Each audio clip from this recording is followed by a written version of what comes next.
My girlfriend announced she was heading out for a girls' getaway, no questions allowed. I grinned and told her to enjoy herself. Then I sent her dad the footage from the hotel. 2 days later, her whole family cut her off. I'm Jason, 31, a straightforward guy running a thriving online business. I've got a tight crew of buddies, and for 3 years, I thought I had the perfect partner in Stephanie. She was stunning, sharp, and had a killer sense of humor. Life with her felt easy, not quite at the marriage stage, but we seemed headed that way. About a month back, she came home from her marketing gig, buzzing with excitement. "Babe, it's happening. The girls and I are finally doing a weekend escape, just us. We're hitting a resort a few hours out to chill and disconnect." I smiled. "Sounds awesome, hon. You've earned it." Then came the first red flag, so subtle I nearly missed it. She wouldn't look me in the eye. "It's gonna be epic," she said, a bit too fast. And, it's strictly no guys. No calls, no texts unless it's an emergency. Just a pure girls trip, you know. I raised an eyebrow. "Okay, a little intense, but fine. I'll manage a weekend without you," I teased. She didn't laugh. "I'm serious, Jason," she snapped, her tone suddenly icy and guarded. "It's a girls' trip. No questions." It felt like a line in the sand, drawn with a permanent marker. I'm not the jealous type. Never snooped through her phone or grilled her about her plans. But this felt off, like a challenge or something she was hiding. My instincts, honed from years of business deals, were screaming. Instead of pushing back, I gave her a calm smile that didn't quite reach my eyes. "All right, Steph, have a blast." Her tense shoulders relaxed, and she flashed a dazzling, relieved grin.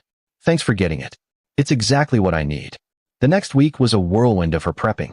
New outfits, a pricey bikini from some fancy brand, a shiny new suitcase. She was over the moon. I played the supportive boyfriend, helping her pack, hyping up her trip. But deep down, my gut was churning. Confronting her crossed my mind, but what proof did I have? Just a feeling? She'd spin it, call me clingy or paranoid. That no questions rule was her armor. I couldn't fight her on her turf. I needed the truth on mine. My younger brother, Tim, runs tech support. Not a cyber genius, but he knows his stuff. He owed me big for helping with his house down payment. Feeling like a lowlife, I called him. "Tim, I need a favor. It's sensitive." I laid it out. He went quiet. "Jason, this is a shady path, man. You sure? Once you see the truth, you can't unsee it." "I'm sure," I said, my voice tight. "I'd rather face the pain of the truth than be played for a fool." He sighed. "All right, I'm not cracking Fort Knox here, but people get sloppy. Does she use your shared PC? Know her laptop password?" I did. We'd swapped it ages ago for some random reason. "Yeah," I admitted, the word bitter. "It's dirty but doable," he said. "There are keylogger apps out there, some even grab screenshots. Install one, and it dumps everything to a cloud drive. It's sketchy, Jason, and legally iffy, but with access and her password, you can pull it off." Guilt twisted in my gut, but her sharp, demanding tone drowned it out. The night before her trip, while she was in the shower, my hands shook so bad I could barely type. I sat at her laptop, punched in her password, and followed Tim's guide for a program sold as employee tracking. It took 10 agonizing minutes, every creak in the house making me flinch. When it was done, I shut the laptop and felt like I needed to scrub my soul clean. The next morning, she gave me a lingering kiss. "I'll miss you," she whispered. "Miss you too," I said, holding her gaze. "Have fun." The next 24 hours were torture. I checked the cloud folder Tim set up every half hour. At first, it was nothing. Searches for the resort, texts to her friends. Then, Saturday afternoon, a new file popped up, a screen recording with audio from her laptop's mic. My pulse pounded as I hit play. The resort room was plush, spacious. Stephanie was there, laughing, but not with her girlfriends. She was with a guy? Tall, generically handsome, her boss, Greg. I'd met him at a couple of company events. Married guy? The recording showed a video call open on her laptop, but the mic caught everything in the room. I heard her say his name. I heard him call her my dirty little secret. I heard them talk about me. "Jason have any clue?" Greg asked, his hand trailing down her back, just out of frame. "Not a hint," Stephanie said with a laugh that froze my blood. "He's so trusting, it's almost pathetic." Just grinned and said, "Have fun." Probably thinks I'm sipping mimosas with the girls. "Good," Greg muttered. "We don't need the drama." The recording kept rolling, capturing every ugly detail in crystal clear audio and visuals. It was a gut punch. I sat there, numb, as the screensaver kicked in. The calm I'd faked for Stephanie was gone, replaced by a cold, steely resolve. This wasn't a slip-up. It was a deliberate betrayal. My first urge was to blow up her phone, scream, let her have it. But her smug laugh, her entitled tone, it stopped me. That's what she'd expect. It had let her play the victim, flip the script. No, she didn't get that. She deserved real consequences, calculated and precise. And I knew exactly where to hit. Stephanie idolized her dad, Mr. Carter. He's old school, a man of integrity who built a construction empire from scratch. He hates liars and cheaters. He liked me, always said I treated his daughter right. I saved the recording, clipped the audio of them mocking me, made backups. Then I opened my email. My hands were steady now, fueled by icy determination. Subject, about Stephanie. I attached the files and wrote a brief note. Mr. Carter, I'm sorry to send this. You deserve to know the truth. These were recorded in the last 24 hours. The man is her married boss, Greg. I hesitated, cursor over the send button. This was it, no going back. But her laugh echoed in my head. Almost pathetic. I clicked send. Then I started packing her stuff. Every dress, every pair of shoes. This wasn't emotional. It was a clean break, like firing a bad employee.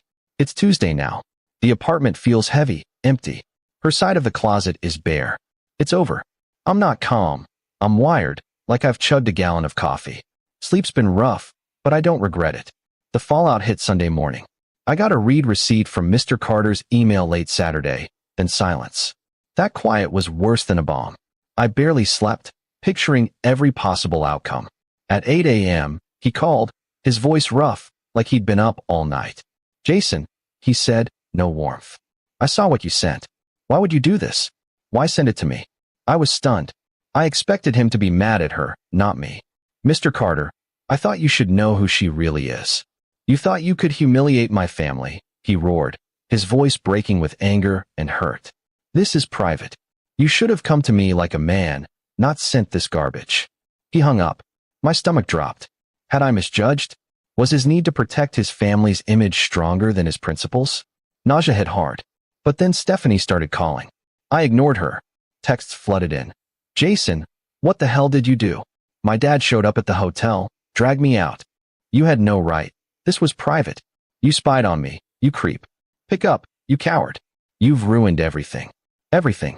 Not a shred of remorse. Just fury that I'd exposed her. You've ruined everything. Not I messed up. You. It proved I'd done the right thing. Mr. Carter's anger at me was probably just raw pain misdirected. His actions, storming the hotel, spoke louder than his words. I didn't reply. I silenced my phone. That afternoon, she pounded on my door. Through the peephole, I saw her, face red, eyes puffy. Jason, I know you're in there. Open the damn door. My neighbor's doors cracked open, eavesdropping. I stayed quiet, letting her rage burn out. You'll pay for this, she screamed before storming off. Then her mom called, voice dripping with fake sweetness. Jason, I know you're hurt. Stephanie made a mistake. Her boss took advantage of her. She's 28, Mrs. Carter, I said, voice flat. The recordings show it was mutual. Her father's destroying her over this, she snapped, dropping the act. He took her car, froze her accounts, says she's not welcome home. This is on you, Jason. You could have handled it with class. With respect, I said, I've packed her things. They're by the door. I just shared the truth. What Mr. Carter does is his call. Stephanie's consequences are hers. I hung up, blocked her number. I hired a moving service to haul her stuff away. Cost me a few hundred, but worth it for a clean slate. While tidying up, I found our shared tablet, still logged into her work email. What I saw reignited the fire in my chest. It's been over a week. The adrenaline's faded, replaced by a bone-deep tiredness. Thanks for the support, y'all. It keeps me sane. The pressure's gotten slicker. After blocking her family, I got a letter from a law firm. My heart sank. It accused me of illegal spying under state wiretap laws and sharing private material, demanding a public apology and $20,000 for emotional distress, or they'd sue and press charges. I called Tim. Dude, I warned you it was sketchy, he groaned. Next call was to my business lawyer, Ms. Evans. She didn't sugarcoat it. They don't have a slam dunk case, but it's not baseless. Using her laptop in your shared home muddies the water. A prosecutor might pass, but a civil suit could drag you through hell. It's a scare tactic with some bite. They're hoping you'll pay to shut it up. Justice ain't cheap. I shelled out a $5,000 retainer just for her to handle it. That cash, gone from my savings, made it real. Ms. Evans crafted a killer response, not denying the legal gray area, but flipping it. Stephanie's affair with her married boss caused her own reputational damage. Does your client want to air her infidelity and lies in court? She wrote. We'll dive into discovery, and it'll hurt her more than my client. She sent it. No reply yet, but the $5,000's gone. Rage simmered. They cheated, lied, and now wanted me to pay? Then it escalated. My business accounts, social media, email, web hosting, lit up with security alerts.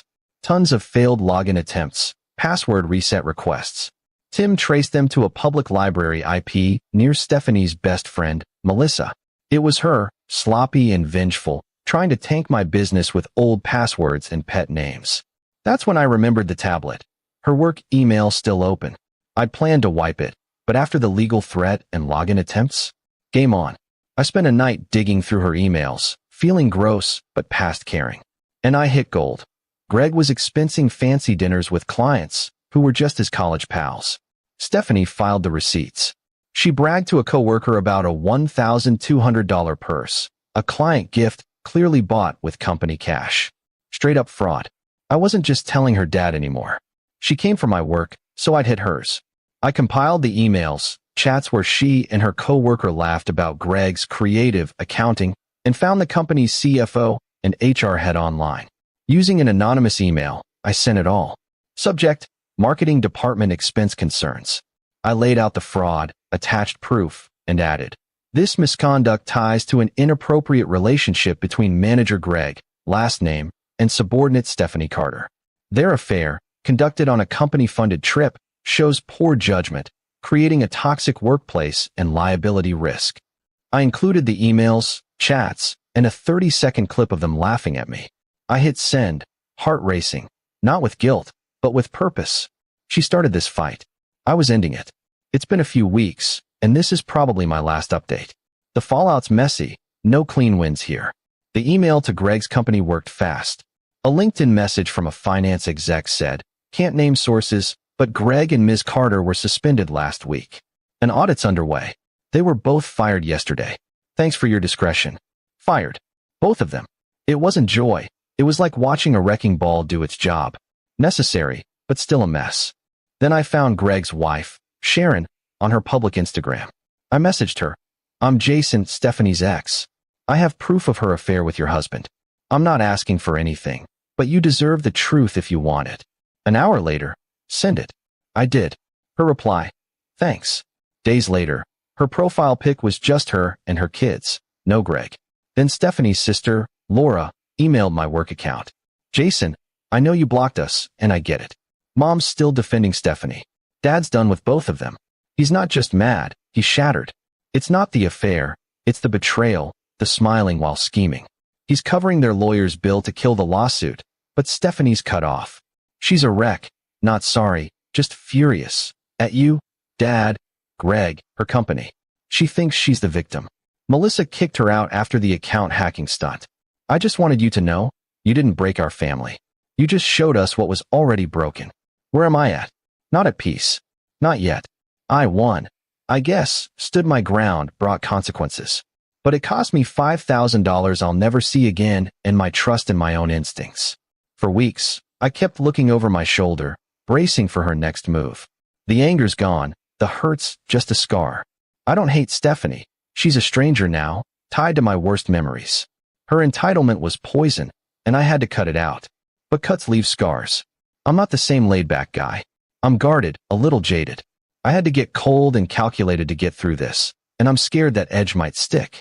Trusting someone fully again feels like a far-off dream. My apartment's quiet, mine again, and I'm grateful for that. But there's no victory lap, no Hollywood ending, just a lawyer's bill on the counter and the slow grind of rebuilding from the ashes. It's not happy, but it's done. For now, that's enough.